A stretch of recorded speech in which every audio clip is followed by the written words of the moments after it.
కుట్ర జరిగిందని తెలుస్తోంది. తిరుపతికి చెందిన రౌడీ షీటర్లే హాసనిని హత్య చేశారు అని చెప్తున్నారు. పరారీలో ఉన్నాడు ప్రస్తుతం హాసని కారు డ్రైవర్. హాసని గురించి రౌడీ షీటర్లకు అప్డేట్ అందించింది కూడా హాసని కార్ డ్రైవరే అని చెప్తున్నారు. డ్రైవర్ను అనుమానిస్తున్నారు పోలీసులు. డ్రైవర్ కోసం వెతుకుతున్నారు. డ్రైవర్ జాడ ఇంకా తెలియలేదు. హత్య తర్వాత హాసని ఒంటిపై ఉన్న బంగారం కూడా మాయమైపోయింది. అయితే కొన్ని విషయాలు తెలుస్తూ ఉన్నాయి. తన స్నేహితురాలిని వదిలేయమని హాసని చెప్పినందుకు తన స్నేహితురాలి ప్రియుడే ఈ మర్డర్కు స్కెచ్ వేశాడు అని పోలీసులు అనుమానిస్తూ ఉన్నారు.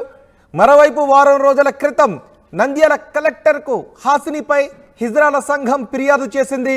హాసిని దాదాగిరి చేస్తూ వసూలకు పాల్పడుతోందని ఆరోపించారు. హాసినిపై కొడవలూరు మండలం టపాతోపు దగ్గర కత్తులతో అటాక్ చేశారు. హాస్పిటల్కు తరలించే లోపే హాసిని చనిపోయింది. పార్లపల్లి గుడిలో పూజలు చేసి తిరిగి వస్తూ ఉండగా ఒకచోట రైల్వే అండర్ పాస్ బ్రిడ్జి దగ్గర అటో కారు ఇటో కారు అడ్డుగా పెట్టి హాసిని ప్రయాణిస్తున్న car railway pass under pass బ్రిడ్జిలోకి ప్రవేశించగానే ముందొక కారును అడ్డంగా పెట్టించారు. వెనుక నుంచి మరో కారును అడ్డంగా పెట్టి హాసినిపై సుమారు 10 మంది వరకు కత్తులతోనూ రాడ్లతోనూ దాడికి పాల్పడి ఆమెను చంపేశారు. కొన ఊపిరితో ఉన్న హాసినిని ప్రభుత్వ ఆసుపత్రికి తరలించగా అప్పటికే హాసిని చనిపోయిందని చెప్పారు. అయితే 10,000 మంది హిజ్రాలకు గ్యాంగ్ లీడర్గా హాసిని ఉంది అని చెప్తున్నారు. నెల్లూరు, తిరుపతి, చిత్తూరు, కడప, కర్నూలు, నంద్యాల, కర్ణాటక ప్రాంతాల్లో హాసిని గ్యాంగులు ఉన్నాయని చెబుతున్నారు. అయితే హాసిని హత్యకు పాల్పడిన వారిని గుర్తించే పనిలో పోలీసులు ఉన్నారు. హాసిని హత్య తర్వాత పెద్ద ఎత్తున హిజ్రాలు ఆసుపత్రి దగ్గరకు వచ్చి బైఠాయించి న్యాయం చేయాలి అని డిమాండ్ చేస్తున్నారు. 1000 మందికి హాసిని గ్యాంగ్ లీడర్గా ఉన్నారు అని చెబుతూ ఉన్నారు. తమ గ్యాంగ్ లీడర్ని చంపడంపై హిజ్రాలు ఆవేదన వ్యక్తం చేస్తున్నారు. కారకులను కఠినంగా శిక్షించాలి అని డిమాండ్ చేస్తున్నారు. అయితే అసలు హాసిని హత్య జరిగినప్పుడు హాసిని పక్కనే ఉన్నారు ప్రత్యక్ష సాక్షి. ఆ ప్రత్యక్ష సాక్షి హాసిని హత్య గురించి ఏం చెప్తున్నారో ఒకసారి విందాం. హాసిని గారు, మా రాష్ట్ర అధ్యక్షురాలైన హాసిని గారు వాళ్ళ సొంత ఊరైన పార్లపల్లి అనే గ్రామంలో రాళ్ళమిట్ట అనే ఏరియాలో ఒక మహాలక్ష్మి గుడి కట్టేయడం జరిగింది. ఆ గుడి కుంభాభిషేకానికి వెళ్ళొస్తూ ఉంటే కొందరు వ్యక్తులు మాపై మేము 4 కారులో వెళ్తున్నామండి. మీరు ఉన్నారా స్పాట్లో? ఉన్నాను. మేము 4 కారులో వెళ్తున్నాము. వెళ్తా ఉంటే ఉన్నట్టుగా ఉండి అది రైల్వే ట్రాక్ బ్రిడ్జ్ వస్తుంది కదా, ఆ బ్రిడ్జ్కి ఇటొక్క కారు అటొక్క కారు పెట్టేశారు. మా కారుకి మధ్యలో రాడ్లతో దాడి చేయడం జరిగింది. దాడి చేసి దానికి మేము మేలుకునే లోపలే మా హాసిని అయిన రాష్ట్ర అధ్యక్షురాలని లాక్కోవడం జరిగింది. మొత్తం వాళ్ళు ఉంటారు, ఒక 10 మంది దాకా ఉంటారు. ఏమో సార్ తెలియదు. ఆడవారి పైన మగవారి పైన అఘాయిత్యాలు జరుగుతున్నాయి అని అన్నారు. లాస్ట్కి మా ట్రాన్స్జెండర్కి కూడా సపోర్ట్ లేకుండా, రక్షణ లేకుండా అయిపోయింది. మేము ఏం చెప్పాలో మాకే తెలియట్లేదు సార్.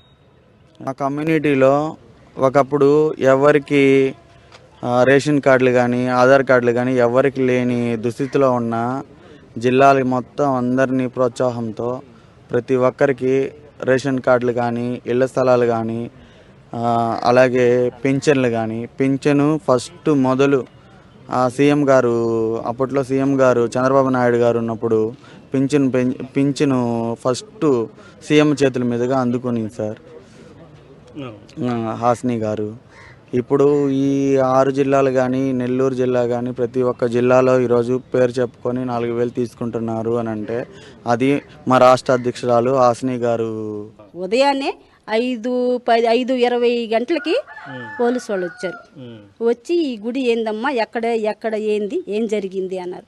ఏమైంది సార్, ఏం జరుగుతుంది, ఎందుకు వచ్చారు సార్ మీరు? మేమేమనుకున్నాం, లైటింగ్ ఊరంతా వేసాం కదా, ఈ లైటింగ్ కోసం ఏమన్నా వీళ్ళు చెప్పకుండా చేసామని ఏమన్నా వచ్చారేమో అనే ఉద్దేశంతో ఆలోచించాం. నేను ఒక్కదానే లేచున్నాను సార్. అప్పుడు ఊరు అందరూ గ్రామంతా కళ్యాణం పూజలు జరిగాయి కదా, నిద్రపోతున్నాను. నేను లేచుండాను. లేచి వేసిన తర్వాత వచ్చారు. వీళ్ళు ఎందుకు వచ్చారు అని అంటే నేరుగా వచ్చారు. ఏందమ్మా, ఏంది పరిస్థితి, ఏం జరిగింది, ఏంది ఇక్కడ ఎవరు పూజ చేశారు, ఏంది అన్నారు. ఈ విధంగా చేసింది సార్ ఆశ్రమం అని. ఆశ్రమం ఏ కారులో పోయిందంటే మాకేంది, అసలు ఆశ్రమంకి ఏమైంది సార్ అంటున్నా నేను. ఆశ్రమంకి ఏమైంది, ఎందుకు అడుగుతున్నారు మీరు మమ్మల్ని, ఏం జరిగింది సార్ అన్న. ఏం లేదు అన్నారు. ఏం లేదు ఏందని సార్, రేపు ఉదయం శిలలు పెట్టాలి మేము, ఏం జరిగింది, ఏదన్నా ఎవరన్నా ఇదయ్యారా ఏంది అంటే, ఒకరు పోయారమ్మా అన్నారు. ఎవరు సార్ అంటే, మీ పూజ ఆగిపోద్ది అని అన్నాడు.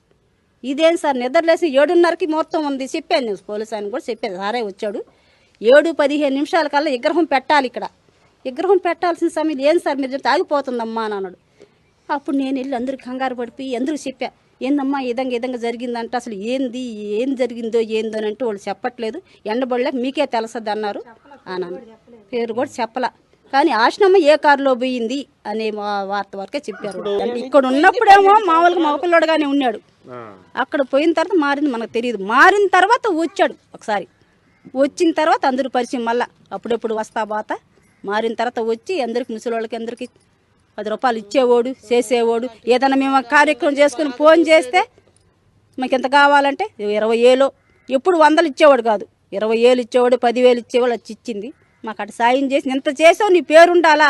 లాస్ట్ ఫైనల్ నేను అడిగింది ఒకటే, అమ్మ ఇంత చేస్తుండవు, నిన్ను శిలాపలకం మీద ప్రతిష్ఠించేటప్పుడు మీ పేర్లు అనేది ఆశ్ని మేడం ఈ విధంగా మనం గుడికి చేయించింది అనే రాసే అవకాశానికి నా పేరు ఒకటి ఇవ్వమ్మా అనంటే, మాతో బాగుండేది నాయనా, బాగుండేది. వచ్చినప్పుడల్లా మమ్మల్ని కలిసేది, మాట్లాడేది.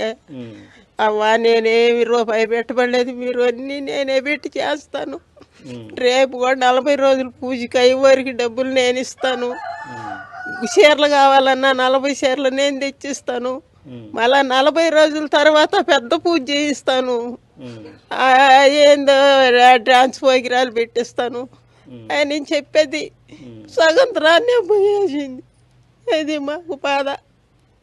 అన్నీ జరుపుకోలేక చేసింది, చేయాల్సినవి కూడా సగంతరాన ముంచేసారు ఆమెని. మరస లేకుండా నిన్నటాల నుంచి మా బాధలు. వచ్చినప్పుడల్లా బాగా పలకరిస్తుండేది. ఏది కావాలన్నా అడగకముందే ఇది నేను చేస్తా, అది నేను చేస్తా అని చెప్పేది. అలాంటి మనిషి లేదంటే చాలా బాధాకరంగా. ఏమనుకోండి, అన్యాయంగా చంపేశారు ఆమెని. మరవలేకున్నాం సార్ మేము. హాసిని తమతో చాలా ఆప్యాయంగా ఉండేదని, ఎంతో ప్రేమతో ఉండేది అని హాసిని బంధువులు, కుటుంబ సభ్యులు, స్నేహితులు చెప్తున్నారు. పైగా తోటి హిజ్రాల కోసం ఆమె ప్రభుత్వంతో పోరాడి ఎన్నో పథకాలను కూడా తీసుకొచ్చింది, లబ్ధిని కూడా తీసుకొచ్చింది అని హాసినిని ఫాలో అయ్యే వాళ్ళు చెప్తున్నారు, హాసిని స్నేహితులు చెప్తున్నారు. హాసినిని చంపిన వాళ్ళను కఠినంగా శిక్షించాలి అని డిమాండ్ చేస్తున్నారు. ఒకసారి మా ప్రతినిధి గయాస్తో మాట్లాడదాం. గయాజ్, హాసినిని చంపింది ఎవరు అన్న దానిపైన పోలీసులకు ఏదైనా ఆధారాలు దొరికాయా? రోహిత్, హిజ్రా రాష్ట్ర నాయకుడైన హాసినిని హత్య చేసింది తిరుపతిలోనే స్కెచ్ చేశారనేది కూడా పోలీసులలో ప్రాథమిక సమాచారం తెలిసింది. అయితే తిరుపతికి చెందిన ఒక నేరస్తుడు, అదేవిధంగా నెల్లూరులో మరికొంతమంది కలిసి ఆమెని హత్య చేసినట్లు పోలీసు విచారణలు అయితే తెలిసింది. అయితే హాసిని ఆ రోజు ఏ ఊరికైతే పార్లపల్లి గుడికి వెళ్ళిందో కారులో, తిరుపతి నుంచి పార్లపల్లికి వచ్చింది. ఆ కారు డ్రైవరు టోటల్ వీళ్లకు ఈ హత్య చేయాలని పథకం పన్నారు. వాళ్లకు ఎప్పటికప్పుడు సమాచారం అందిస్తూ వచ్చాడు. అయితే ఆ రోజు ఆమె టెంపుల్లో, అంటే పార్లపల్లిలో టెంపుల్ ఆమె సొంత నిధులతోనే కట్టించడం జరిగింది. ఆ రోజు రాత్రి 10 గంటల దాకా ఆమె పార్లపల్లిలోనే మహాలక్ష్మి తల్లి ఈ విగ్రహాలను కూడా ప్రతిష్ఠ చేయడం జరిగింది. కుటుంబ సభ్యులతో మొత్తం ఆమె హోమాలు కూడా నిర్వహించింది. మళ్ళీ మరుసటి రోజు ఉదయాన్నే ఆమె పార్లపల్లికి రావాల్సి ఉంది. అంటే నైట్ అక్కడ ఉండడానికి వీలు పడదని వాళ్ళ కుటుంబ సభ్యులు చిన్న పిల్లలతో వచ్చారు. దానివల్ల ఏంటంటే నెల్లూరుకు వచ్చేసి ఆ రాత్రి నెల్లూరులోనే ఏదో ఒక లాడ్జీలో బస చేసి తిరిగి మరుసటి రోజు ఉదయం వెళ్లాలని చూసి ఆ రోజు రాత్రి 10 గంటలకు ఆమె పార్లపల్లి నుంచి కారులో బయలుదేరింది. ఈ సమాచారాన్ని వెంటనే అతను డ్రైవరు ఎవరైతే హంతకులుగా అనుమానిస్తారో వాళ్ళకు సమాచారం అందించారు. కరెక్ట్ తపాతోపు వచ్చే కాడ అక్కడ ఒక బ్రిడ్జి ఉంది. ఆ బ్రిడ్జి దగ్గర అడ్డంగా, రోడ్డుకి అడ్డంగా కారులో ఆపి ఆమెని లాక్కెళ్లి చీకట్లో అతి దారుణంగా హత్య చేశారు. అయితే ఆమె ఒంటి మీద కూడా నగలు ఉన్నాయి, అవి కూడా దోచుకొని వెళ్ళినట్లు కూడా తెలుస్తుంది. అయితే ప్రధానంగా ఈ కుట్ర అంత కసిగా అంత హత్య చేయాల్సిన పరిస్థితి ఎందుకు వచ్చింది అనే విచారణలో కూడా, ఎందుకంటే తిరుపతిలో ఈ హిజ్రా హాసినికి సంబంధించిన ఒక మంచి బెస్ట్ ఫ్రెండ్ ఉంది. ఆమె వేరే ఒక నేరస్తుడితో సంబంధాలు పెట్టుకుని ఉంది. ఆమె సంపాదించిన సంపాదన మొత్తము ఆ నేరస్తుడు తినేస్తా వస్తున్నాడు. అయితే దీని మీద ఆమెతో దూరం ఉండు, ఆమెతో సంబంధం వద్దు ఇదని కూడా ఆ హాసిని ఆయనతో రౌడీ షీటర్తో గొడవ పడడం జరిగింది. అదేవిధంగా వార్నింగ్ ఇచ్చి 1-2 సార్లు ఆ నేర చరిత్ర కలిగిన ఆ వ్యక్తి మీద కూడా దాడి చేసినట్లు కూడా పోలీసుల సమాచారం. అయితే అతను తనను కొట్టిందన్న కోపంతో హాసిని ఎట్టయినా హతమార్చాలన్న ఉద్దేశంతో, అంటే హాసినికి వ్యతిరేక గ్రూపులతో కొంతమందిని కలుపుకుని మొత్తం ఈ హత్య జరిగినట్లు పోలీసు విచారణలు అయితే తెలిసింది. రోహిత్, అసలు డ్రైవర్ ఎక్కడున్నాడు ఇప్పుడు? ప్రస్తుతము డ్రైవరు ఆ రోజు ఈమెని చంపిన వెంటనే డ్రైవరు ఫరారైపోయాడు. అయితే డ్రైవర్ ఇంతవరకు దొరకలేదు. కారు మాత్రం వదిలేసి వెళ్ళాడు. పోలీసులు కారుని కూడా స్వాధీనపరుచుకున్నాడు. అయితే డ్రైవరు దొరికితే మాత్రం ఇంకా పక్కా సమాచారము తెలిసే అవకాశాలు ఉన్నాయి. రోహిత్, సో ఇప్పుడు ఎవరైతే కొంతమంది మీద అనుమానం వ్యక్తం చేస్తున్నారో తన స్నేహితురాలను వదిలేయమన్నందుకు ఆమె ప్రియుడి దారుణానికి పాల్పడ్డాడు అని, సో వాళ్ళని ఎవరినైనా అదుపులోకి తీసుకున్నారా? అలాగే ఆ సమయంలో డ్రైవర్ మొబైల్ నెంబర్ నుంచి అంతకు కొద్దిసేపు ముందు ఎవరెవరికి కాల్స్ వెళ్ళాయి అనే వివరాలు ఏమైనా సేకరించారా? రోహిత్, ప్రస్తుతము ప్రధాన నిందితులు అదేవిధంగా నెల్లూరు చెందిన ఒక 3-4, అదేవిధంగా తిరుపతికి చెందిన వాళ్ళు మొత్తం ఇప్పటికి పోలీసు అదుపులో ఒక 8 మంది ఉన్నారు. అయితే 8 మందిలో ఒక 5 మంది అంటే స్పాట్ లో ఉన్నారు. హాసిని చంపేటప్పుడు స్పాట్ లో ఉన్నారు. అయితే వాళ్ళని విచారించారు. అయితే హాసిని వంటి మీద ఉన్న నగదు ఎవరు దగ్గర ఉంది, అది ఆ రికవరీ చేయడంలో కొంత ఆలస్యం అవుతున్నట్లు కూడా మనకైతే తెలుస్తుంది. మొత్తం మీద హాసిని చంపిన వాళ్ళు మొత్తము దొరికిపోయినట్టే లెక్క. అయితే ఈ కొంత నగదు వచ్చి ఈ డ్రైవరు తీసుకొని పోయి ఉన్నాడని కూడా కొంత సమాచారం ఉంది. అయితే డ్రైవర్ కోసం ప్రత్యేక బృందాలు కూడా గాలిస్తున్నారు. అయితే తిరుపతిలో ఉండొచ్చని కూడా, తిరుపతి చిత్తూరు జిల్లాలోనే ఉండొచ్చని కూడా పోలీసులు అనుమానిస్తున్నారు. అతను దొరికితే పూర్తి వివరాలు తెలిసే అవకాశాలు ఉంటాయి. Rohit, right guys, hijra gang leader Hassine murder సంచలనంగా మారింది. నెల్లూరులో జరిగిన ఈ మర్డర్ 4 రోజులు దాటినా ఈ హత్యపై మిస్టరీ మాత్రం ఇంకా తొలగడం లేదు. ఇప్పటికే కొంతమందిని అదుపులోకి తీసుకున్నారు. వాళ్ళందరూ పోలీసులు అదుపులో ఉన్నారు. అయితే తిరుపతికి చెందిన రౌడీ షీటర్లే హాసనిని హత్య చేశారా అనే అనుమానాన్ని వ్యక్తం చేస్తున్నారు. కానీ హాసని కారు డ్రైవర్ మాత్రం ప్రస్తుతం పరారీలో ఉన్నాడు.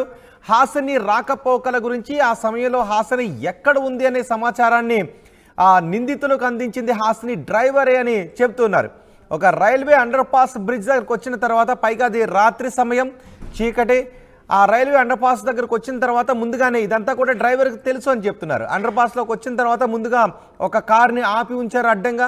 సో ఆ అండర్ పాస్లోకి వెళ్ళిన తర్వాత వెనుక వైపు నుంచి మరో కార్ని అడ్డంగా పెట్టారు.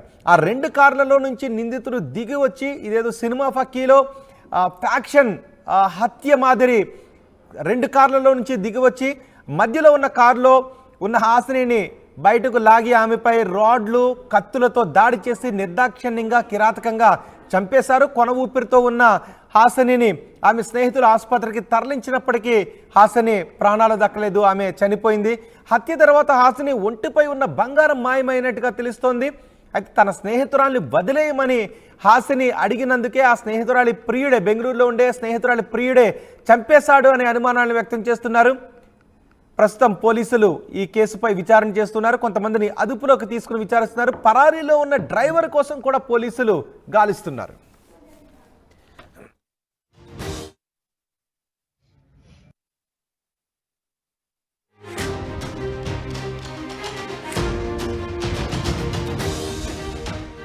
ఆర్టీవీ యాప్ వార్తల్ని క్షణాల్లో చదివే అవకాశం ఉంటుంది. ఒక న్యూస్ పేపర్, ఒక టెలివిజన్ ఛానల్ మీ చేతుల్లో ఎప్పుడూ ఉంటాయి. Breaking news, hijra gang leader Hassine murder సంచలనంగా మారింది. 4 రోజులు దాటినా హత్య కారణాలేంటో తెలియడం లేదు. అయితే హాసనిపై తిరుపతిలో కుట్ర జరిగిందని తెలుస్తోంది. తిరుపతికి చెందిన రౌడీ షీటర్లే హాసనిని హత్య చేశారు అని చెప్తున్నారు. పరారీలో ఉన్నాడు ప్రస్తుతం హాసని కారు డ్రైవర్. హాసని గురించి రౌడీ షీటర్లకు అప్డేట్ అందించింది కూడా హాసని కార్ డ్రైవరే అని చెప్తున్నారు. డ్రైవర్ను అనుమానిస్తున్నారు పోలీసులు. డ్రైవర్ కోసం వెతుకుతున్నారు. డ్రైవర్ జాడ ఇంకా తెలియలేదు. హత్య తర్వాత హాసిని ఒంటిపై ఉన్న బంగారం కూడా మాయమైపోయింది. అయితే కొన్ని